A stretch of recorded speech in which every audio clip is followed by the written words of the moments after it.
শুভ জন্মাষ্টমী। তোমাদের কাদের কাদের বাড়িতে ছোট্ট গপু আছে আর কারা কারা আজকে পুজো করছো আমাকে কিন্তু কমেন্টে জানিও।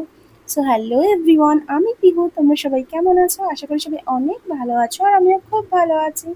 তোমরা তো জানোই আমার লোকেশন কোন্নগর, হাওড়া টু ব্যান্ডেলের মধ্যে। তোমরা যারা আমার কাছে কেক অর্ডার করতে চাইছো তারা স্ক্রিনে দেওয়া নম্বরে হোয়াটসঅ্যাপ আর কল করতে পারো। জন্মাষ্টমীর জন্য যেহেতু অনেকগুলো কেকের অর্ডার এসছে, তাই ভাবলাম তোমাদের সাথে সেগুলো পার্ট হিসেবে শেয়ার করি। তো এটা হচ্ছে জন্মাষ্টমী কেকের পার্ট 1। এটা ছিল ম্যাঙ্গো ফ্লেভারের একটা মিনি কেক। গোপুর জন্য কিন্তু বেশ কয়েকটা মিনি কেকের অর্ডার এসছে। গোপুও যেহেতু ছোট, তাই দেখলাম সবাই কিন্তু এই মিনি কেকটাই চুজ করেছে। আর এই মিনি কেকগুলো তো এমনিতেই কিউট হয়। আর এটা কিন্তু ছিল পিওর এগলেস। আমারই এক স্কুল ফ্রেন্ড সহেলি এই কেকটা অর্ডার করেছিল। ও আমাকে বলে দিয়েছিল কেকটা কেমন হবে, তো আমি সেরকমই করি, শুধু একটু চেঞ্জেস এনেছিলাম।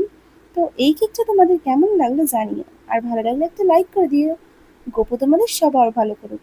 দেখা হচ্ছে নেক্সট ভিডিওতে। Thanks for watching and keep supporting.